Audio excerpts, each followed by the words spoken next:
They say blindness is a disability. But for Grace Whitmore, it became the perfect disguise. While her husband celebrated divorcing his useless, blind wife, he had no idea she was still the voice guiding every major decision in his industry. And that voice was about to go silent. "You're nothing but dead weight now." Daniel Whitmore's voice cut through the hospital room like a blade. Grace Whitmore sat upright in the bed, her hands resting carefully on the white blanket, her eyes open but seeing nothing. The autoimmune illness had ravaged her optic nerves over 6 brutal months, and the doctors had been clear 3 days ago. The blindness was permanent. Her vision wasn't coming back, and now her husband stood somewhere near the foot of her bed. She could hear the rustle of papers, the sharp exhale of impatience, with divorce documents in his hands. "I can't do this, Grace," Daniel continued, each word deliberate and cold. "I can't spend the rest of my life taking care of someone who can't even see, someone who can't contribute anymore.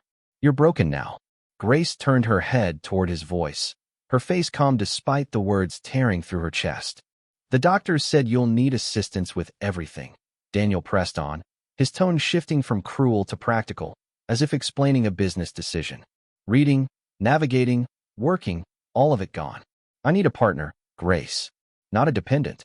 She heard footsteps, different ones, lighter, and recognized them immediately. Melissa, her colleague from the investment firm. The woman who'd visited the hospital twice, bringing flowers and sympathetic smiles. "Daniel's right, Grace," Melissa said softly, her voice carrying that particular brand of false compassion. "You need to focus on adjusting to this new reality. Daniel needs to move forward with someone who can support his career, not hold him back." The way Melissa's voice came from Daniel's side of the room, close enough that Grace could hear the intimate proximity, told her everything about how long this had been happening. They'd been planning this, probably since the diagnosis. "Sign the papers, Grace," Daniel said, and she heard them land on the bed beside her hand. "Let's end this cleanly. I've already spoken with my attorney. You'll get a basic settlement, enough to cover your medical expenses. That's more than fair given the circumstances." Grace's hand found the papers, her fingers tracing the edges. She'd learned to navigate by touch over the past few months, though Daniel had never bothered to notice. "There's a pen right next to the documents," Melissa added helpfully. "Just to the left." Grace's fingers closed around the pen, not from weakness, from something burning in her chest that had no name yet. She signed with steady, practiced strokes. One signature that ended everything. Daniel took the papers immediately. "Thank you for being reasonable about this." She heard them leave together, Melissa's heels clicking in rhythm with Daniel's footsteps, their voices dropping to intimate murmurs as they walked down the hospital corridor. The door clicked shut. Grace sat in the silence, her sightless eyes staring at nothing, her hands folded calmly in her lap. Then she heard it, Daniel's voice just outside the door, speaking on his phone, not quite far enough away to be private. "Yeah, it's done," he said, his tone light, almost cheerful. "I'm finally free. Can you believe she just signed? Didn't even fight it." A pause. "Trust me, this is the best thing for everyone. She can't work, can't function independently. What was I supposed to do? Become a full-time caretaker? I have a career to build." Another pause, then a laugh. "Exactly. I've already moved on. Life's too short to be dragged down by someone else's problems." His footsteps faded down the hallway. Grace remained motionless, but something shifted inside her chest. Not heartbreak, something colder, more calculated. She reached for her phone on the bedside table, her fingers finding the voice command button with practiced ease. "Call Marcus Chun," she said quietly. Her attorney answered on the second ring. "Grace, how are you holding up? I need you to do something for me. I'm sending you a list of advisory contracts. I want to withdraw my consulting services from all accounts associated with Daniel Whitmore's firm, effective immediately." A pause on the other end. "Grace, that's going to create significant disruption for those investors." "Are you sure?" "I'm sure." "And Marcus?" "Do it quietly. No explanations. Just step back." "Understood." She ended the call and set the phone down carefully. Then, for the first time since the doctors had delivered the diagnosis, Grace Whitmore smiled. What Daniel didn't know, what he couldn't have known because his arrogance had always exceeded his awareness, was that Grace Whitmore had never stopped working. Not during her illness. Not during her vision loss. Not even now. Daniel believed blindness meant helplessness. He had no idea that the anonymous voice-only financial strategist his investors had been relying on for the past 2 years, the consultant who structured his biggest deals, who designed the risk frameworks that made him look like a genius, who quietly guided the decisions that built his reputation, was sitting in this hospital bed, still working, still brilliant, still very much in control. Blindness had taken her sight, but it hadn't touched her mind, her network, or her carefully constructed professional identity that existed entirely in encrypted communications and voice-only meetings. Daniel thought he'd divorced a burden. What he'd actually done was sever himself from the invisible foundation holding up everything he'd built. And soon, very soon, he would feel the consequences of that mistake. But not yet. Grace had always believed in patience. And now, she had all the time in the world. 5 years earlier, Grace Whitmore had been the woman everyone noticed when she walked into a boardroom. Not because of her appearance, though she carried herself with quiet elegance, but because when Grace spoke, people listened. She had a gift for seeing patterns others missed, for identifying risk hidden in plain sight, for structuring financial strategies with elegant simplicity that made complex problems disappear.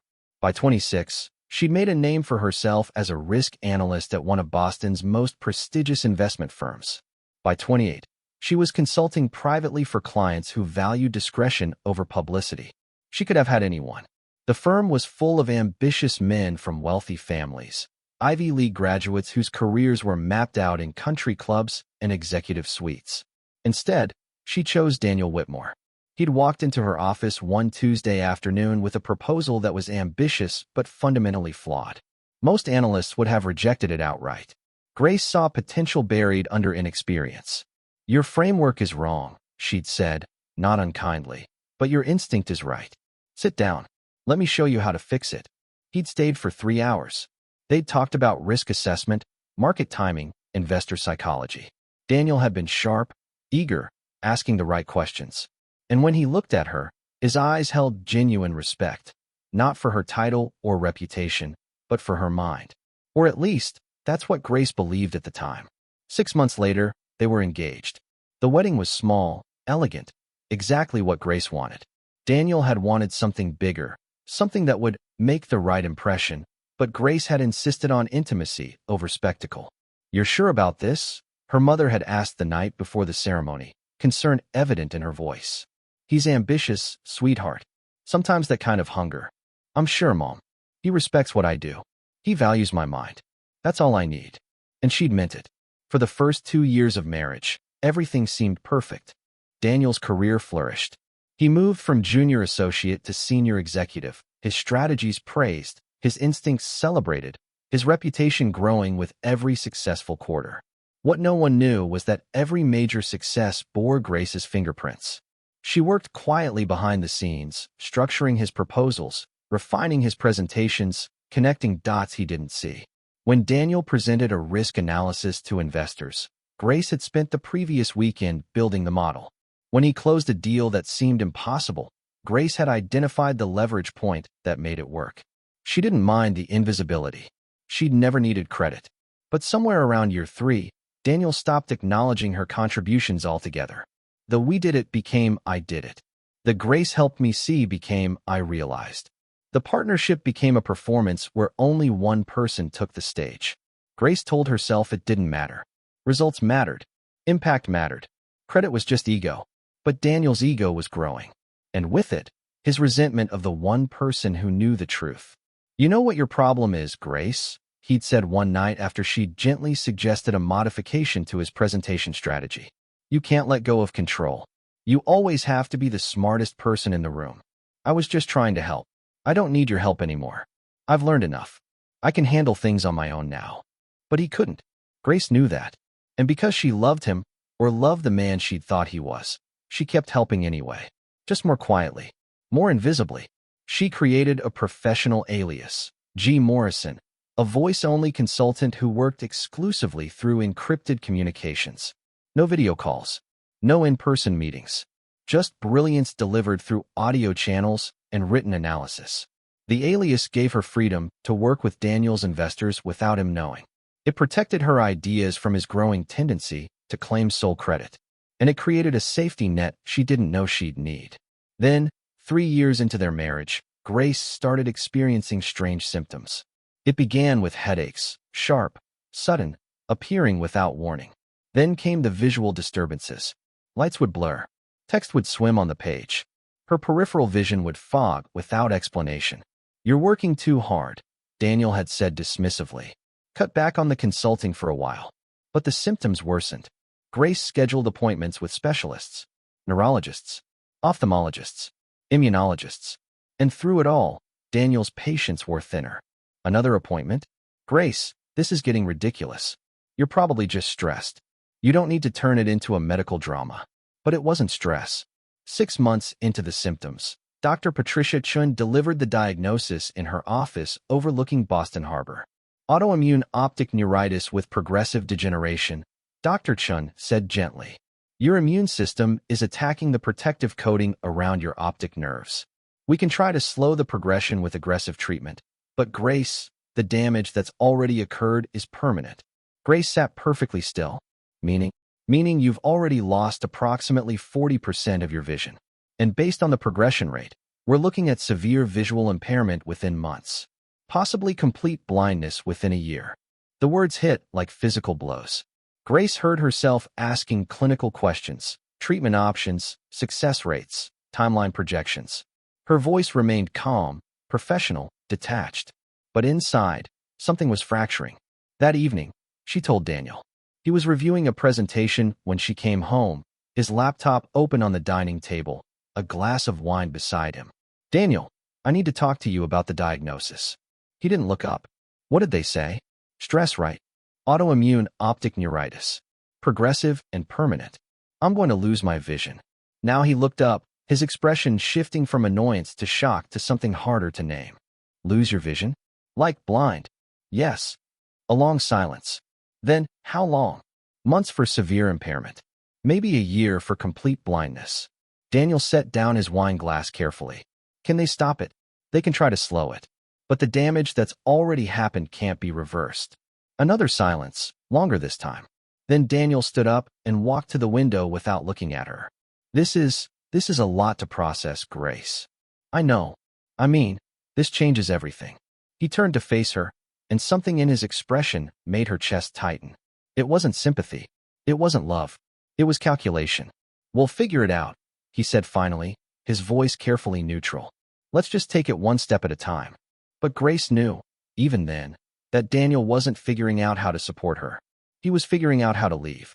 Over the next 6 months, Grace's vision deteriorated exactly as Dr. Chun had predicted. First, she lost the ability to read print, then to recognize faces, then to navigate familiar spaces without assistance. She learned to use screen readers, voice commands, adaptive technology.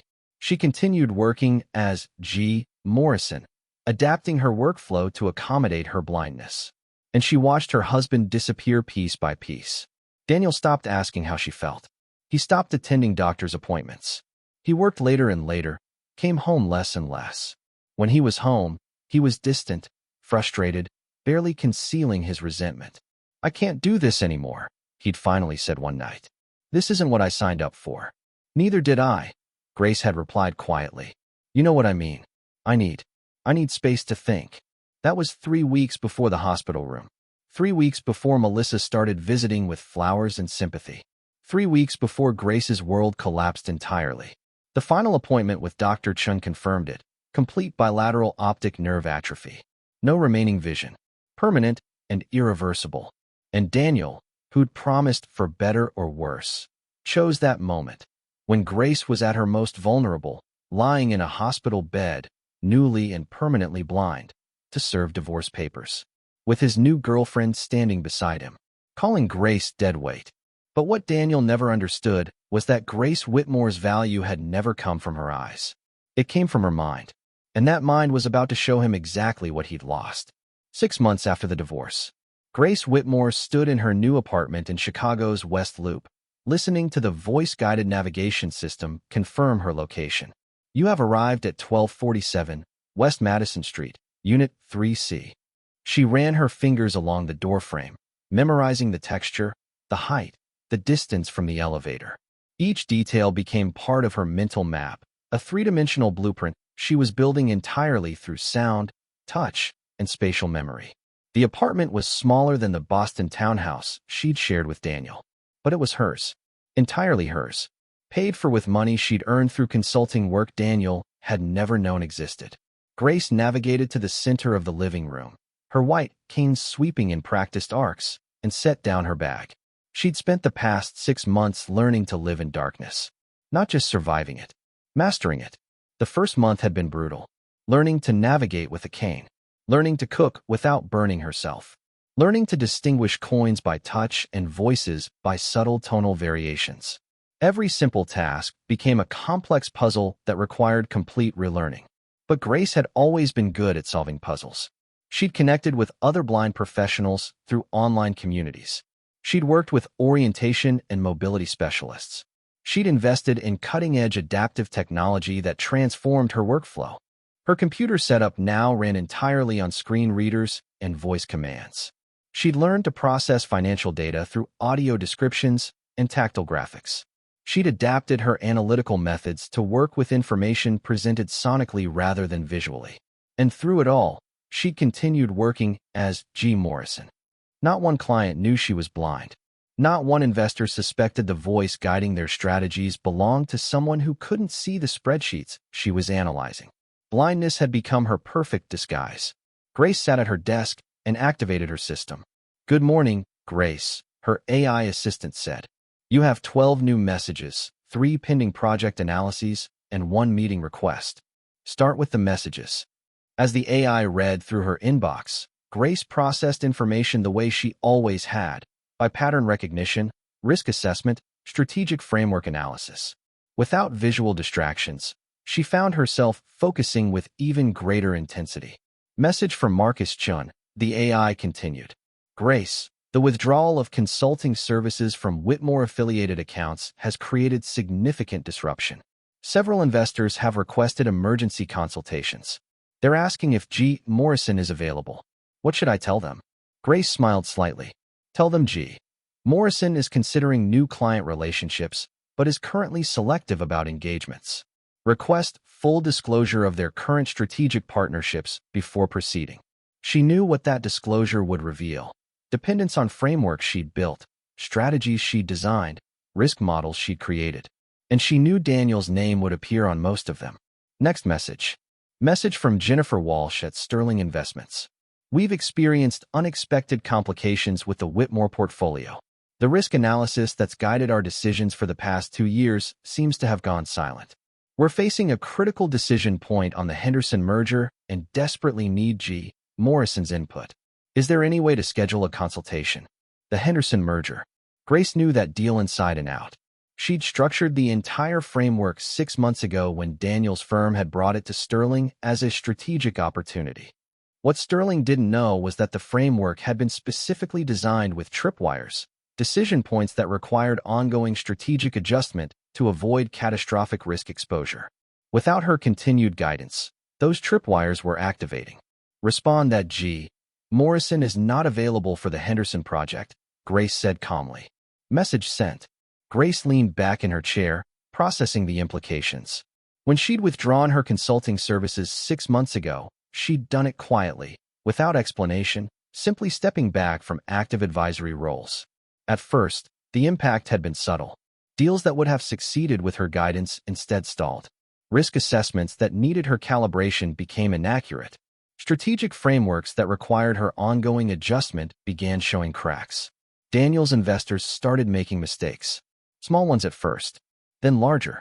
And Daniel, who'd always taken credit for her strategic insights, had no idea how to fix problems he'd never actually learned to solve himself. "Let's review the market analysis for the Chicago portfolio," Grace said, shifting to her own work. For the next 3 hours, she immersed herself in financial modeling. Her screen reader converted data into audio streams. Her tactile display rendered graphs as raised line drawings she could feel. Her mind translated everything into the patterns and relationships that mattered. She was building something new here in Chicago, a consulting practice that worked exclusively with firms committed to accessibility, diversity, and ethical strategy. clients who valued intelligence over visibility. It was smaller than what she'd had in Boston, but it was built on truth rather than Daniel's lies. Around 3 p.m., her phone rang. The caller ID spoke. Marcus Chun. Grace answered. Marcus. Grace, we need to talk. I've been getting inquiries. What kind of inquiries? About you. About your whereabouts. About whether you're still practicing. Grace's fingers stilled on her keyboard. From whom? Daniel's firm. They're trying to locate G. Morrison for a consultation. They don't know Morrison is you, obviously, but they're desperate. Apparently, several major deals are collapsing and they think Morrison is the only one who can salvage them. And what did you tell them? That G. Morrison is unavailable. But Grace, how long are you planning to maintain this silence? They're bleeding. His entire operation is unraveling. I haven't done anything to him, Marcus. I simply withdrew my services. Which is your right. But you had to know this would happen. Grace was quiet for a moment. Daniel called me dead weight. He said I was useless, that I couldn't contribute anything. He divorced me in a hospital bed because he thought blindness made me worthless. I know. So yes, I knew withdrawing my support would have consequences. But Marcus, I didn't destroy anything. I just stopped building it for him. Another pause. He's starting to ask questions. About where his strategic frameworks came from. About who was really behind his success. Let him ask. The truth doesn't change just because he's finally bothering to look for it. After ending the call, Grace sat in the silence of her apartment, listening to the ambient sounds of the city filtering through her windows. Blindness had taught her to listen, really listen, to the things people said and the things they didn't say, to the patterns beneath the surface, to the truth hiding in plain sight. Daniel had spent 5 years standing on a foundation he didn't build, taking credit for work he didn't do, succeeding because of intelligence he didn't possess. And when the woman who'd built that foundation needed him most, he'd called her useless and walked away. Now that foundation was crumbling, not because Grace had sabotaged it, but because Grace had simply stopped maintaining it. There was a difference, and soon, Daniel Whitmore would understand exactly what that difference meant. Grace returned to her work, her fingers moving across her keyboard with practiced precision, building new frameworks for new clients who valued her mind regardless of whether her eyes could see. Blindness hadn't made her helpless. It had made her invisible, and that invisibility was about to become Daniel's worst nightmare. 8 months after the divorce, Daniel Whitmore stood in his corner office on the 42nd floor of Sterling Tower in Manhattan, looking out at the city skyline with a champagne flute in hand. Everything was perfect. The divorce was finalized. The settlement had been minimal. Daniel had walked away from the marriage with his assets intact and his reputation enhanced. The narrative he'd crafted had worked flawlessly. Tragic situation, he'd told colleagues over drinks. My ex-wife developed this terrible illness. Lost her vision completely. I stayed as long as I could, but eventually, he'd pause here, shaking his head with practiced sorrow. You can't pour from an empty cup, you know? I had to save myself. The sympathy had been universal. The business media had been equally kind. A profile in Manhattan Finance Monthly had portrayed him as a resilient executive who overcame personal tragedy to achieve new heights. And now, 8 months later, Daniel had everything he'd wanted. A new relationship with Melissa. Beautiful, visible, and most importantly, able to see. A promotion to Senior Vice President of Strategic Development at Sterling Investments. An expanded portfolio of high-value clients. Everything was trending upward. Daniel checked his phone. A text from Melissa. Dinner at 8? Wear the Navy suit. We're meeting the Hendersons. The Hendersons. Charles and Victoria Henderson, whose family trust represented one of the largest investment portfolios on the East Coast. If Daniel could secure their confidence, it would cement his position as one of the top strategic advisors in the industry. His assistant, Kevin, knocked on the door. Mr. Whitmore? The quarterly review meeting starts in 5 minutes. Daniel straightened his tie and gathered his materials. The quarterly review was his chance to showcase the new accounts he'd brought in, the strategies he'd implemented, the growth he'd generated. The presentation would be flawless. The conference room was already full when Daniel entered. Sterling's executive team, department heads, senior analysts, everyone who mattered. James Sterling himself sat at the head of the table. Daniel, Sterling said, nodding. Looking forward to your update. We've heard promising things about your Q3 performance. Thank you, sir. I'm excited to share the results. Daniel opened his presentation. As you can see, we've achieved a 23% increase in managed assets, primarily through strategic expansion into. He walked through the numbers with confidence. Everything looked strong. Growth across all metrics. Client satisfaction at record highs. New business development exceeding targets. But as he moved into the forward projection slide, he noticed a few executives exchanging glances. For Q4, Daniel continued. We're forecasting continued growth through the Henderson Trust acquisition, the Morrison Tech expansion, and the leverage position on. Daniel, Sterling interrupted gently. Can we talk about the Henderson Trust for a moment? Of course. It's one of our most significant opportunities. I've structured a comprehensive growth strategy that. Yes, I've reviewed your proposal. But our risk assessment team flagged some concerns about the leverage ratios. The framework you're using seems to have some gaps. Daniel felt a flicker of uncertainty. Gaps. The risk modeling, one of the analysts said.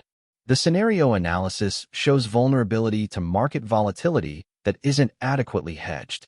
If we implement this strategy as written and the market shifts, we're looking at significant exposure. Daniel stared at the numbers.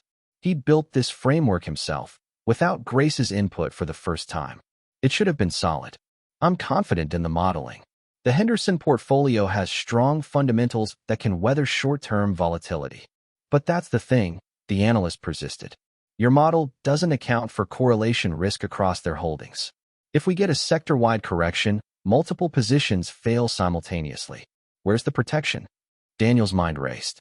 Protection layers. He'd always included those before. Grace had always insisted on them. But he'd thought they were unnecessary conservative add-ons. I can revise the framework to add additional hedging. Sterling was watching him closely. Daniel, your previous strategic frameworks were exceptional. Sophisticated, thorough, anticipating risks others missed. But your recent proposals seem different. Less comprehensive. I'm evolving my approach. Being more aggressive, more growth-focused. Or less careful, another executive said. The Morrison Tech expansion you mentioned, that proposal has similar gaps. We've put it on hold pending additional risk analysis. The room felt suddenly smaller. I appreciate the feedback. I'll refine both frameworks and resubmit. But as the meeting continued, the questions kept coming. Details he'd overlooked. Scenarios he hadn't considered. Risk factors he'd dismissed as unlikely. All things Grace would have caught. All things he'd once presented confidently because Grace had built the foundation. Back in his office, Daniel loosened his tie and poured himself a scotch. It was fine. Just some minor adjustments needed. He'd fix it. His phone rang. An unfamiliar number. Daniel Whitmore. Mr. Whitmore, this is Jennifer Walsh from Sterling's private client division. I'm calling about an urgent matter regarding one of your strategic recommendations. Daniel's chest tightened. Which recommendation? The Patterson portfolio restructuring you advised 3 months ago. We're seeing significant underperformance. The projected returns aren't materializing, and we're facing potential losses if we don't make immediate corrections. I'll review the positioning and get back to you. We need more than a review. We need the kind of strategic insight that your earlier frameworks provided. Is there any chance you could connect us with G. Morrison? Daniel went very still. Who? G. Morrison. The consultant whose analytical framework you used for the Patterson positioning. We'd like to engage directly for the correction strategy. I developed that framework independently. A pause. Mr. Whitmore, the analytical signature is distinctive. It's clearly Morrison's methodology. We've worked with Morrison before on other accounts. We just need an introduction. Morrison isn't available. I'll handle the correction myself. He ended the call and stared at his computer screen. G. Morrison. He'd heard that name before. Somewhere in the background of his most successful deals. A voice-only consultant some of his investors had mentioned using. Daniel had always assumed it was just another analyst in the ecosystem. But now, he searched for G. Morrison Financial Consultant. Nothing. No website. No LinkedIn profile. No public presence at all. It was as if G. Morrison didn't exist, or existed only as a voice in secured communications. Daniel's phone buzzed with incoming texts. Meeting tomorrow regarding the Riverside Development Framework. Bringing an outside consultant to review. Your attendance required. Concerns about Q4 projections. Need to discuss strategic adjustments.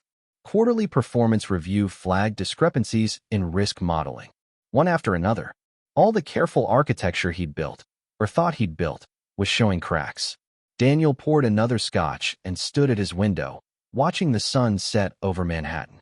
It would be fine. He'd fix the frameworks, refine the models, address the concerns. But deep in his chest, something cold and unfamiliar was growing. The suspicion that maybe, just maybe, his success had never really been his own. And the woman he'd called useless and abandoned in a hospital bed might have been the only thing holding his entire career together. 10 months after the divorce. The first domino fell on a Tuesday.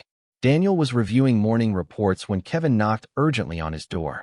"Mr. Whitmore, we have a problem. Henderson Trust just pulled their commitment." Daniel looked up sharply. "What?" Charles Henderson called personally. He said after reviewing the strategic framework with his family office advisors, "They've decided to pursue other options. But we've been working on that account for months." Kevin shifted uncomfortably. He specifically mentioned concerns about risk assessment methodology. Said their advisors identified exposure vulnerabilities that weren't adequately addressed. The Henderson Trust, the cornerstone of Daniel's Q4 projections. Gone. Get Henderson on the phone. I'll address his concerns directly. But Henderson wouldn't take his call. One lost account. It happened. He'd recover. But 3 days later, the Patterson portfolio formally withdrew from Sterling's management, citing strategic misalignment and risk exposure concerns. Then Morrison Tech postponed their expansion indefinitely, taking their $50 million commitment with them. Then Riverside Development restructured their portfolio under different guidance. One after another, like dominoes carefully arranged in a line, the deals began to fall. Within 2 weeks, Daniel had lost 4 major accounts and seen 3 others substantially reduce their commitments. James Sterling called him in personally. "Daniel, what's happening? You've lost more business in 2 weeks than most advisors lose in a year. Market volatility. Investors are getting nervous, reassessing risk.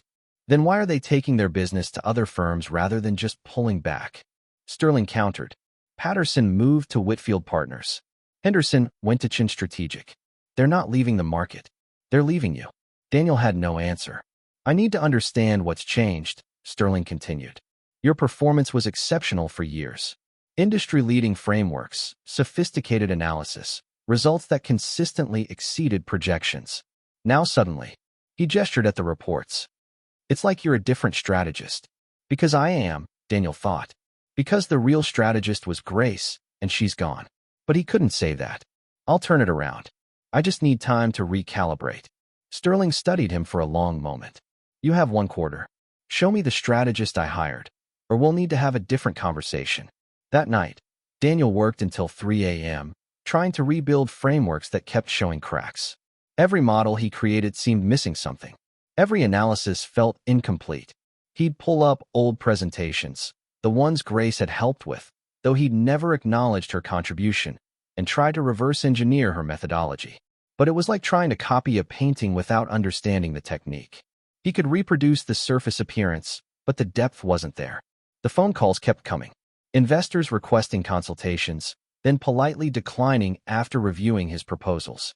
Colleagues suggesting he might benefit from additional analytical support. Industry contacts who'd once sought his advice now offering sympathy. Tough stretch, Daniel. It happens to everyone. Melissa noticed the change too. "You're stressed?"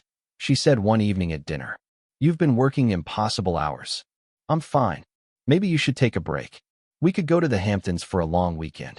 "I can't. Not now." Melissa's expression tightened slightly. "Daniel, you're not the same. Ever since those accounts started pulling out, you've been different." "I'm handling it." "Are you?" "Because from where I'm sitting, it looks like things are falling apart." "Things aren't falling apart. I'm dealing with market complications that require careful management." "Is it the market? Or is it you?" Daniel stood abruptly. "I don't need this right now." He left the restaurant and walked Manhattan streets for hours, trying to clear his head. But clarity wouldn't come. 2 weeks later, Daniel attended a financial summit in San Francisco, an elite gathering of top strategists, major investors, industry thought leaders. Daniel worked the room carefully, networking, rebuilding relationships, trying to project confidence he didn't feel. During a late afternoon session on emerging market strategies, The moderator introduced a special guest speaker joining via audio feed. We're privileged to have insights from one of the industry's most respected strategic consultants, someone whose frameworks have guided billions in investment decisions. Please welcome G. Morrison. Daniel froze in his seat. The voice that filled the conference room was calm, measured, brilliant in its clarity. A woman's voice, explaining risk assessment methodology with the kind of elegant precision Daniel had heard thousands of times before. In his own home, in his own bed, in his own life. His hands gripped the armrests of his chair. No, it couldn't be. But the voice continued, walking through framework development, correlation analysis, scenario modeling. All things Grace had once explained to him, concepts he'd claimed as his own understanding. Daniel felt the room spinning. Other attendees were taking notes, nodding, asking intelligent questions. The voice answered each one with casual brilliance. Someone near Daniel whispered to a colleague, "Morrison's frameworks are legendary. I've been trying to engage for consultation for months, but the waiting list is impossible." Another voice, "I heard Morrison only works with select clients now. Very particular about partnerships." The presentation ended to enthusiastic applause. Daniel sat motionless, his mind racing. G. Morrison. Grace Morrison. Grace. It had been Grace all along. The consultant investors raved about. The strategist whose frameworks were considered industry gold standard. The invisible voice that had guided his greatest successes. His wife. His ex-wife. The woman he'd called useless and abandoned in a hospital bed. Daniel left the conference early, his head pounding, his chest tight. Back in his hotel room, he did what he should have done months ago. He started digging. And what he found destroyed him. 11 months after the divorce. The final day of the San Francisco Financial Summit began with a keynote address from James Chun, chairman of the Global Investment Alliance. Daniel sat in the back of the auditorium, his eyes bloodshot from a sleepless night spent researching, his hands trembling slightly from too much coffee and not enough food. He'd spent hours tracing patterns through his old accounts, following digital breadcrumbs he'd never noticed before. Every major success had a common thread: consultation with G. Morrison. Every sophisticated framework had Morrison's analytical signature. Every risk model that had protected his clients through market volatility bore Morrison's methodology. And Morrison's consulting history began exactly when Grace had started working from home, exactly when she claimed she was just doing some independent analysis to stay sharp.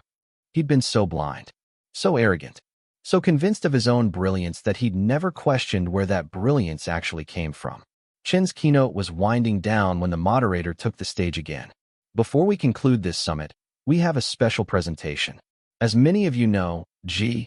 Morrison has been one of the most influential yet private voices in strategic finance for the past decade. Today, for the first time, Morrison has agreed to a public introduction. The room went silent. Daniel's heart hammered in his chest. Please join me in welcoming Grace Morrison. The large screen at the front of the auditorium lit up with a live video feed. And there she was, Grace, sitting in what looked like a professional studio, wearing a tailored navy blazer, her hair styled simply, her face calm and composed. Her eyes looking directly at the camera, not quite focused, the subtle telltale sign of blindness, but radiating intelligence and quiet power nonetheless. The room erupted in applause. Daniel couldn't breathe. Grace waited for the noise to settle, then spoke. "Thank you for that warm welcome. I know many of you have wondered about the person behind the Morrison Strategic Consulting name. Some of you have worked with me for years through encrypted communications and voice-only meetings. Today, I'd like to explain why I've chosen to work that way." She paused, her expression serene. 5 years ago, I was diagnosed with an autoimmune illness that destroyed my optic nerves. The blindness was progressive and permanent. I lost my sight completely about a year ago. Murmurs rippled through the audience. Many people assume blindness means professional incapacity, Grace continued. That assumption cost me my marriage. My ex-husband, who had benefited from my strategic insights for years, decided that a blind wife was a burden rather than a partner. He divorced me while I was recovering in a hospital bed, telling me I was useless and could no longer contribute. Daniel felt every eye in the room shift toward him. People were whispering. Some were checking their phones, making the connection. Grace continued, her voice never wavering. What he didn't know What I chose not to tell him was that I had been operating as G. Morrison for years. My professional identity existed entirely independent of my personal life. I worked with clients through voice communications and encrypted channels not because of blindness, but because I valued analytical merit over visual presentation. She smiled slightly. Blindness didn't end my career. It simply removed my need to waste time on superficial professional optics. I could focus entirely on the work that mattered, building frameworks that protected my clients' interests. The room was completely silent now. I continued working throughout my illness. I adapted my workflow using screen readers, audio analysis tools, and tactile graphics. My analytical capabilities weren't diminished. If anything, they improved. Without visual distractions, I could focus with greater intensity on patterns, relationships, and strategic implications. Daniel watched his career disintegrate in real time as Grace spoke. After my divorce, I made a difficult decision. I withdrew my consulting services from accounts associated with my ex-husband's firm. Not as revenge, I want to be very clear about that, but because I could no longer in good conscience support someone who had treated me with such cruelty during my most vulnerable moment. She paused, letting that sink in. The professional consequences of that withdrawal were immediate. Frameworks I had built required ongoing strategic adjustment. Risk models I had designed needed regular calibration. Without my continued guidance, those structures began to fail. Grace's expression was calm, almost gentle. My ex-husband had spent years taking credit for strategic insights he didn't generate, solutions he didn't create, and success he didn't build. When I removed my support, the truth became visible. His reputation had been built on my invisible labor. The murmuring in the room grew louder. Grace waited for it to quiet. I'm sharing this story not to humiliate anyone, but to make a broader point about visibility and value in our industry. Too often, we judge professional worth by superficial markers, appearance, charisma, presence. We overlook the quiet brilliance that works behind the scenes. She leaned forward slightly. Blindness taught me something invaluable. The difference between being seen and being essential. My ex-husband was seen. He was visible, charismatic, praised. But I was essential. I was the foundation his success was built on. When you remove the foundation, Grace said quietly, the structure collapses. Not because of sabotage, but because it was never structurally sound on its own. She let that statement hang in the air. Going forward, Morrison Strategic Consulting will focus exclusively on partnerships that value substance over appearance, merit over presentation, and ethical conduct over expedient success.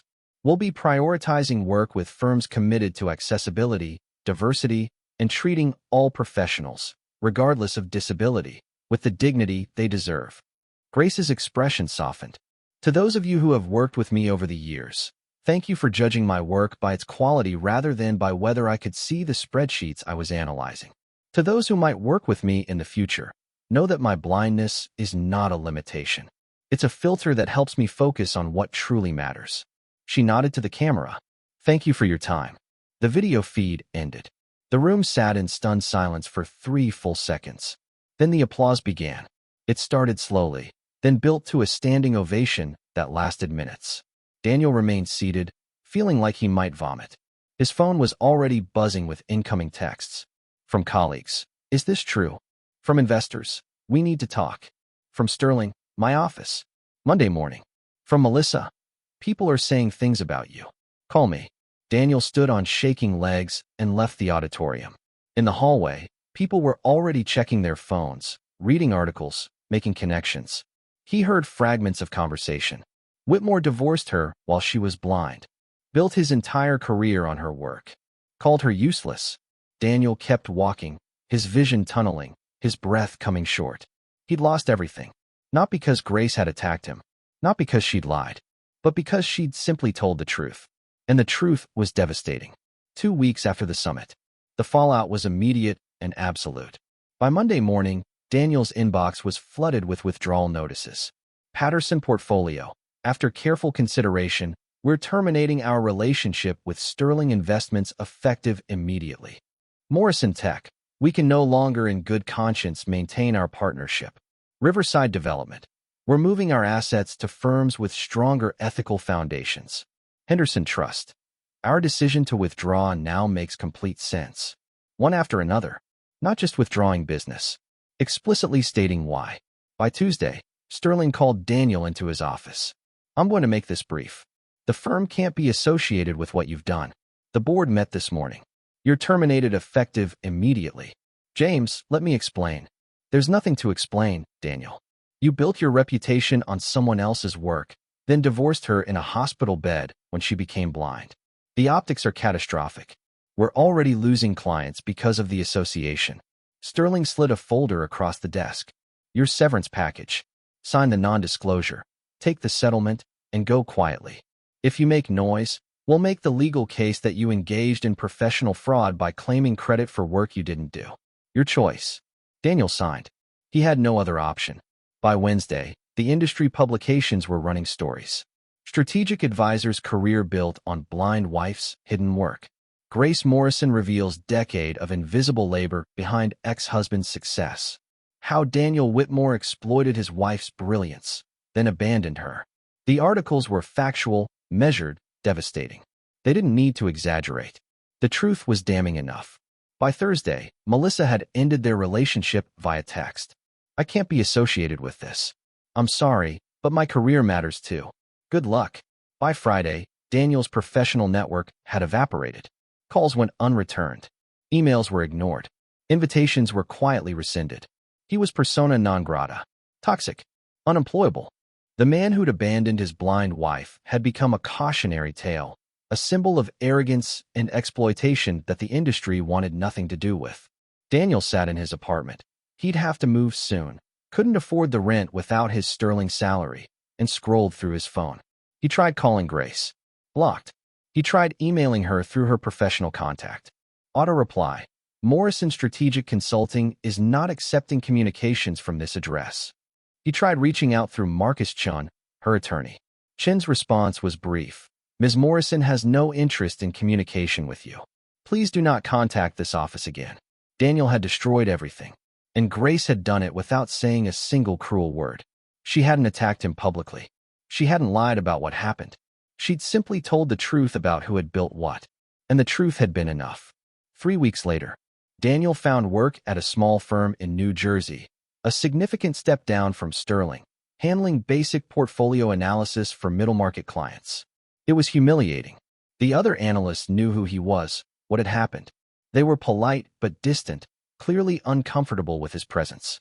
He tried to rebuild frameworks using the methods he thought he'd learned from Grace. But without her mind guiding the structure, everything felt hollow, incomplete. One afternoon, reviewing market reports, Daniel saw a news brief. Morrison Strategic Consulting Partners with Accessibility First Initiative. The article described how Grace had founded a new consulting division specifically focused on employing disabled professionals in strategic finance. The program had already placed 12 blind or visually impaired analysts with major firms, all using the adaptive technology and methodologies Grace had developed. She'd turned her experience into something constructive, something meaningful, while Daniel had turned his into a cautionary tale about exploitation and arrogance. That night, he drafted an email to Grace. He deleted it, drafted another, deleted that too. What could he possibly say? I'm sorry I called you useless. I'm sorry I abandoned you when you needed me. I'm sorry I spent years taking credit for your brilliance. Words felt inadequate, and Grace had made clear she didn't want to hear them anyway. Daniel closed his laptop and stared at the wall of his modest apartment. Grace hadn't destroyed him. She'd just stopped holding him up. And without her invisible support, his entire carefully constructed career had collapsed under its own hollow weight. That was the cruelest part. She hadn't needed revenge. She just needed to step back and let gravity do its work. And gravity was ruthless. 18 months after the divorce, Grace Whitmore stood on the stage of the Seattle Convention Center, her fingers resting lightly on the podium's edge, listening to the applause that filled the auditorium. She couldn't see the audience, but she could feel their presence, the way sound traveled, the energy in the room, the genuine warmth in their response. The National Association for Financial Professionals had just awarded her the Innovator of the Year award for her work in accessibility and inclusive consulting practices. It was the third major industry award she'd received in the past 6 months. Thank you. Grace said, her voice calm and clear. This recognition means more to me than I can express, not because of what it says about my work, but because of what it represents for the broader industry. She paused, organizing her thoughts the way she always did, by pattern and structure rather than written notes. When I lost my sight 18 months ago, I thought I'd lost my career. The assumption, my own assumption, initially, was that blindness and strategic finance were incompatible. How could I analyze markets I couldn't see? How could I build frameworks on spreadsheets I couldn't read? Grace smiled. What I learned was that sight is just one way to process information. And sometimes, it's not even the best way. Adaptive technology gave me new tools. Screen readers transformed data into audio streams. Tactile graphics turned visual patterns into physical relationships I could feel. Voice recognition let me work as efficiently as I ever had. But more importantly, Grace continued, blindness taught me to focus on what matters. Without the distraction of visual presentation, I learned to listen more carefully, to patterns in data, to tone in client communications, to the substance beneath the surface. The audience was completely silent, hanging on every word. Morrison Strategic Consulting now employs 15 disabled professionals, blind analysts, deaf strategists, consultants with mobility limitations. Each brings unique perspectives that make our work stronger, more comprehensive, more innovative. We've discovered something the industry is only beginning to understand. Disability isn't a limitation on professional capability. It's a different way of experiencing and processing the world. And that difference, when properly supported with adaptive technology and inclusive practices, becomes a competitive advantage. Grace's expression grew more serious. I won't pretend the past 18 months have been easy. Losing my marriage during my most vulnerable moment was devastating. Being called useless by someone I loved cut deeper than the blindness itself. But that experience taught me the most valuable lesson of my life. Your worth is not determined by other people's ability to see it. Your value exists independent of recognition, independent of credit, independent of visibility. She paused, letting that sink in. For years, I worked invisibly. My ideas were presented by others. My frameworks were credited to people who didn't build them.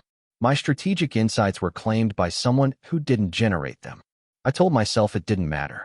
That results mattered more than recognition. And in some ways, I was right. The work mattered. The impact mattered. But I was wrong to accept invisibility as the price of doing meaningful work. I was wrong to let someone else build their career on my uncredited labor. Grace's voice grew stronger. Blindness didn't make me invisible. I chose that myself, long before I lost my sight. And when my marriage ended, when I was forced to rebuild my life from nothing, I made a different choice. To own my work, to claim my expertise, to step into visibility on my own terms. Morrison Strategic Consulting exists not just to provide excellent analysis, but to prove a point. That brilliance doesn't require sight. That value doesn't require visibility in the conventional sense, and that the most impactful work often comes from perspectives the industry has traditionally overlooked. The applause began building again. Grace raised her hand gently, asking for quiet. I want to say something to anyone listening who's facing circumstances that feel impossible. Whether it's disability, illness, betrayal, loss, whatever has temporarily taken something from you.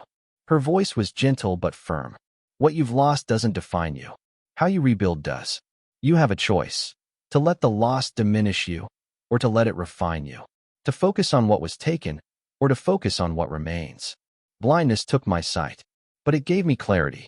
It took my marriage, but it revealed who deserved my trust.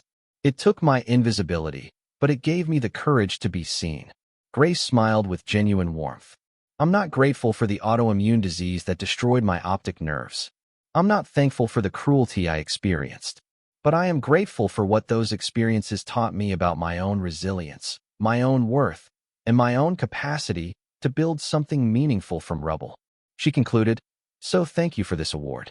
But more than that, thank you for being an industry willing to recognize that value comes in forms we don't always expect, from sources we might not immediately see. Sometimes the most brilliant strategist in the room is the one you're not looking at. Sometimes the person you dismiss as limited is the one who sees clearly. And sometimes, What looks like a disability is actually a superpower waiting to be properly supported. The standing ovation lasted 5 full minutes. Grace stood calmly, listening to it, feeling the vibration of hundreds of people rising to their feet, the genuine emotion in their response. Later, in a quiet cafe near Pike Place Market, Grace sat with Marcus Chun. "You've come a long way from that hospital room," Marcus said. "We both have.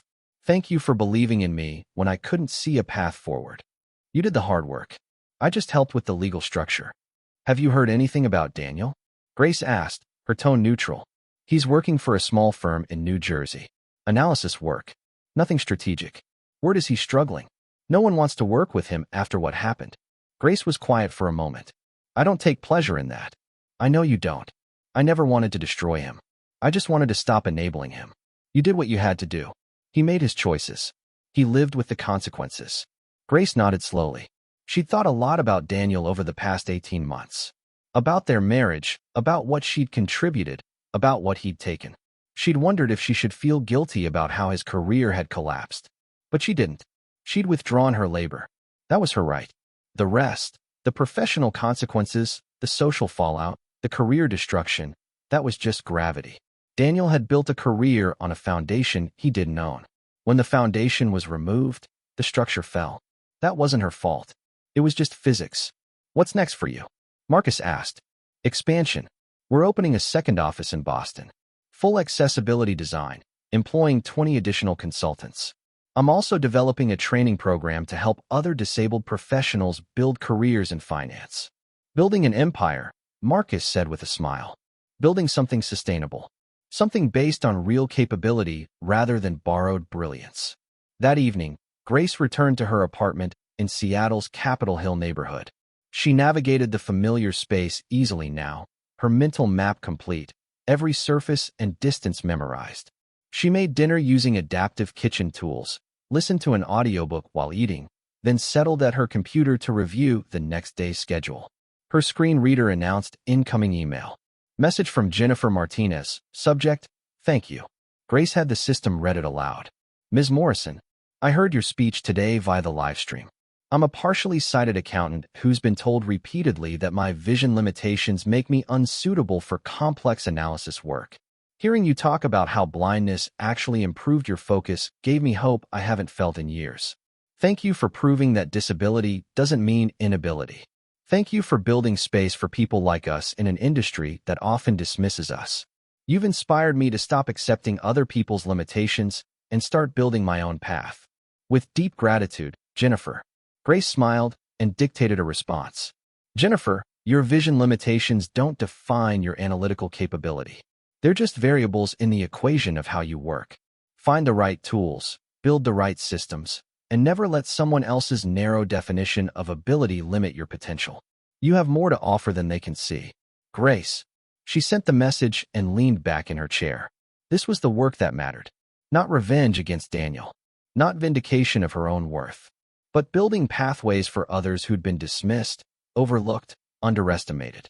Proving that what looks like limitation can become strength when properly supported. Grace's phone rang. The caller ID spoke, Sophie Chun. Grace answered. "Hi, Sophie." "Grace, I just watched your speech. You were incredible." Sophie was a young woman Grace had mentored, a blind recent graduate now working as a junior analyst at Morrison Strategic. "Thank you. How are the Henderson reports coming?" "Almost done. I'm using the tactile modeling system you taught me. It's so much faster than trying to work with visual graphs." "Good. Email them when you're ready. We'll review tomorrow." After the call, Grace sat in the quiet of her apartment, listening to the ambient sounds of the city, traffic, voices, the rhythm of urban life she navigated by sound and memory. 18 months ago, she'd signed divorce papers in a hospital bed, heartbroken and humiliated, called useless by the man she'd loved. Now she was building an empire based on the very capabilities he'd dismissed. Blindness had taken her sight, but it had given her clarity about what truly mattered. It had removed superficial people from her life. Daniel, Melissa, colleagues who valued appearance over substance. It had forced her to own her worth rather than hiding behind others. It had made her visible on her own terms. Grace stood and walked to her window, feeling the evening air through the screen, listening to the sounds of Seattle settling into night. She thought about Daniel occasionally, but without anger. He'd been a lesson in what not to accept, in what not to tolerate, in the importance of owning your value rather than giving it away. And now, Grace Whitmore was writing a different story. Not a story of revenge, but a story of rebuilding. Not a story of what was taken, but a story of what was created from the ruins. Her phone's voice assistant spoke. Reminder, board meeting tomorrow, 9 a.m. Morrison Strategic Consulting Expansion Vote. Grace smiled. She'd built this. All of it. With her own mind, her own capability, her own worth. No one could take credit for it. No one could claim they'd made it possible. It was hers. Completely, undeniably, visibly hers. And that made all the difference. Never judge someone by what life temporarily takes from them. You may be standing on what they built. Blindness took Grace's sight, but it revealed everyone else's true character. The husband who abandoned her, the colleague who betrayed her, the industry that underestimated her. And in that revelation, Grace found something more valuable than sight. The clarity to see who deserved her time, her trust, and her brilliance. Daniel learned too late that visibility and value are not the same thing. That credit and creation are different. That standing in the spotlight means nothing if you're standing on someone else's foundation. Grace didn't destroy him. She just stopped holding him up. And sometimes, that's all it takes. Thank you for watching this story to the end. If you enjoyed this story, you will surely love the next one. It's as crazier and more intriguing as you can ever imagine. So do check it out. Subscribe, like, and click on the image showing on your screen right now to watch the next one.